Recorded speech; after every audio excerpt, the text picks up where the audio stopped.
Brigadier آفرین میرے بزرگ دوست ہیں، فوج سے ریٹائر ہیں، آج کل اخبارات پڑھتے ہیں، ٹیلی ویژن دیکھتے ہیں اور دوستوں کے ساتھ گپ شپ کرتے ہیں۔ بریگیڈیئر صاحب نے چند دن قبل توکل پر مجھے ایک دلچسپ حکایت سنائی تھی۔ بریگیڈیئر صاحب کا کہنا تھا کہ ایک بزرگ کھیتی باڑی کرتے تھے، وہ سال بھر غلہ جمع کرتے تھے اور اس کے بعد اللہ تعالیٰ کی عبادت میں لگ جاتے تھے۔ ایک دن وہ کھیتوں میں ہل چلا رہے تھے، کھیت کے کنارے بیری کا درخت تھا۔ بزرگ نے دیکھا کہ درخت کے نیچے ایک کوا زخمی حالت میں پڑا ہے۔ آسمان سے ایک باز اترتا ہوا زمین پر آیا، باز کے منہ میں بوٹی کا ایک چھوٹا سا ٹکڑا تھا۔ وہ کوے کے پاس پہنچا اور وہ چھوٹے چھوٹے ٹکڑے کاٹ کر کوے کے منہ میں دینے لگا۔ بزرگ دور کھڑے ہو کر یہ منظر دیکھتے رہے۔ باز نے بوٹی کوے کو کھلائی اور اڑ گیا۔ چند لمحے بعد وہ واپس آیا۔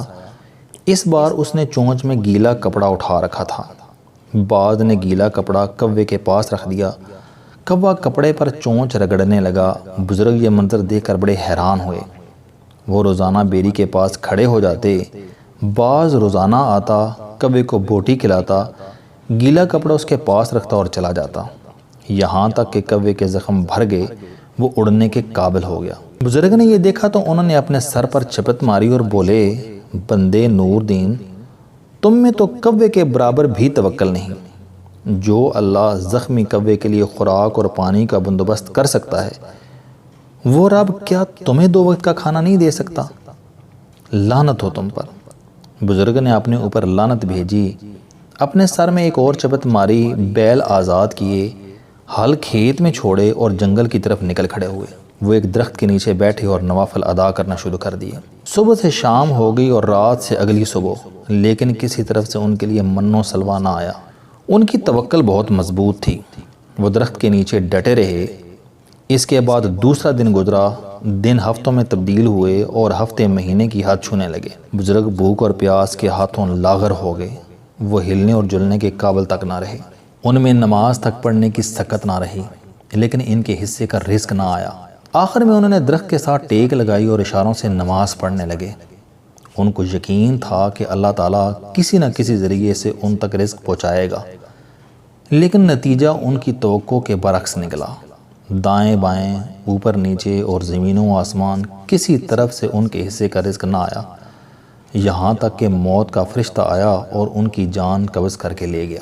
وہ بزرگ اللہ تعالیٰ کے دربار میں حاضر ہوئے تو جاتے ہی اللہ سے شکوہ کرنے لگے، یا پروردگار، تم نے زخمی کوے کو باز کے ذریعے رزق پہنچا دیا تھا، لیکن تم نے اپنے عبادت گزار بندے کی روٹی روزی کا بندوبست نہ کیا۔ اللہ تعالیٰ نے فرمایا، او بدبخت انسان، میں نے تمہیں انسان بنایا تھا، میں نے تمہیں اشرف المخلوقات بنایا تھا، تم پر نبی و رسول بھیجے تھے اور تم پر اپنی کتابیں بھیجی تھیں، لیکن تم نے ان کتابوں اور ان رسولوں سے کچھ نہ سیکھا اور ایک زخمی کوے کو اپنا مرید بنا بیٹھے۔ او بدبخت انسان، میں نے تمہیں اشرف المخلوقات بنایا تھا اور تم کوے بن گئے۔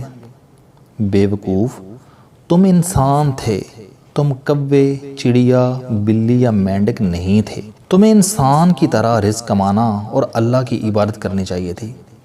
کووں کی طرح آسمان کی طرف منہ اٹھا کر بیری کے نیچے نہیں لیٹنا چاہیے تھا۔ اللہ تعالیٰ نے فرمایا، اور اگر تم نے جانور یا پرندہ ہی بننا تھا تو کم از کم باز تو بنتے۔ تم رزق کما کر زخمی کووں کو کھلاتے، تولیہ گیلا کر کے ان کی پیاس بجھاتے، لیکن تم کوے بن کر درخت کے نیچے لیٹ گئے۔ مجھے تمہارے انسان ہونے پر افسوس ہے۔ بریگیڈیئر صاحب کی حکایت بڑی دلچسپ تھی۔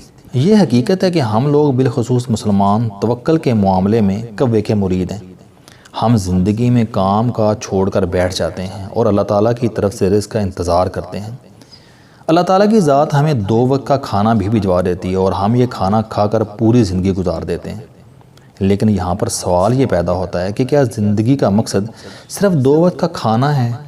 کیا اللہ تعالیٰ نے ہمیں دنیا میں صرف حصول رزق یا تلاش خوراک کے لیے بھیجا تھا، یا زندگی خوراک اور رزق کے بلند چیز ہے؟ میں بے شمار سرمایہ داروں، بزنس مینوں، صنعت کاروں اور دکانداروں کو جانتا ہوں جنہوں نے کاروبار میں ایک خاص سطح پر پہنچ کر کام بند کر دیا تھا۔ میں نے ان سے جب یہ وجہ پوچھی تو جواب ملا کہ اللہ کا دیا ہوا بہت کچھ ہے، میری 7 پشتیں کھاتی رہیں تو بھی ختم نہیں ہوگا، مزید ہرس اور ہوس کی کیا ضرورت ہے؟ میں نے جب ان کا یہ جواب سنا تو مجھے ان لوگوں کی کم فہمی پر شدید افسوس ہوا، کیونکہ دولت صرف اپنے یا اپنے خاندان کے لیے نہیں کمائی جاتی۔ کام، دکان، فیکٹری یا کارخانے صرف اپنے لیے نہیں لگائے جاتے، یہ بنیادی طور پر صدقہ جاریہ ہوتے ہیں۔ تاجر، بزنس مین اور صنعت کار ملکوں اور قوموں کے محسن ہوتے ہیں۔ قدرت دنیا میں صرف 3% لوگوں کو روپے سے روپیہ بنانے کا ٹیلنٹ دیتی ہے۔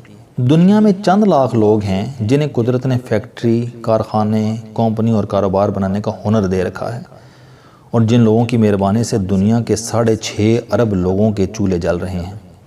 اگر یہ لوگ کام کرنا بند کر دیں، یہ اپنے کاروبار کو وسعت نہ دیں، یا یہ لوگ کوے کی طرح توکل کر کے بیٹھ جائیں، تو 6.5 ارب لوگ بھوکے مر جائیں اور زندگی کی ساری چمک دمک بجھ جائے۔ دنیا میں اس سے بڑا کفران نعمت کیا ہوگا کہ جو ہی حاجی صاحب کی ضروریات پوری ہو گئیں، ان کے اکاؤنٹ میں 50-60 کروڑ روپے جمع ہو گئے، تو انہوں نے کام بند کر دیا اور باقی زندگی اللہ اللہ کر کے گزار دی۔ یہ توکل نہیں، دھوکہ ہے۔ یہ سادگی نہیں، ظلم اور فریب ہے، اور یہ ایمان نہیں، زیادتی ہے۔ اگر ہم توکل کے اس فلسفے کو مان لیں تو بل گیٹس کی ضروریات تو 1984 میں ہی پوری ہو گئی تھیں، پھر اسے مائکروسافٹ بنانے اور 14 برس تک دنیا کے امیر ترین شخص رہنے کی کیا ضرورت تھی؟ لیکن حقیقت یہ ہے کہ اگر بل گیٹس 1984 میں توکل اختیار کر لیتا تو سافٹ ویئر کا بزنس شروع نہ ہوتا، دنیا میں $5 ٹریلین کی نئی انڈسٹری جنم نہ لیتی، اور 50 کروڑ لوگوں کی روٹی روزی کا بندوبست نہ ہوتا۔ چنانچہ کاروبار کو وسعت دینا حرص مال یا ہوس دنیا نہیں بلکہ صدقہ ہے، اور بل گیٹس اس حقیقت سے واقف تھا۔ چنانچہ اس نے 245 ممالک کے نوجوانوں کے لیے کام اور رزق کا سلسلہ کھول دیا۔ میری ذاتی رائے ہے کہ جو شخص توکل کا بہانہ تراش کر ایک دکان سے دوسری دکان، ایک کارخانے سے دوسرا کارخانہ اور ایک کمپنی سے دوسری کمپنی نہیں بناتا، وہ جان بوجھ کر 2 بندوں کا کام ایک بندے سے لیتا ہے، وہ نہ صرف ملک اور قوم کے ساتھ زیادتی کرتا ہے بلکہ وہ قدرت کی دی ہوئی نعمتوں کی بھی توہین کرتا ہے، اور آخرت کے روز اسے اس بے ایمانی، غفلت اور سستی کا جواب دینا پڑے گا، خواہ اس کی شیٹ میں کتنی ہی نمازیں، روزے، عمرے اور حج کیوں نہ ہوں۔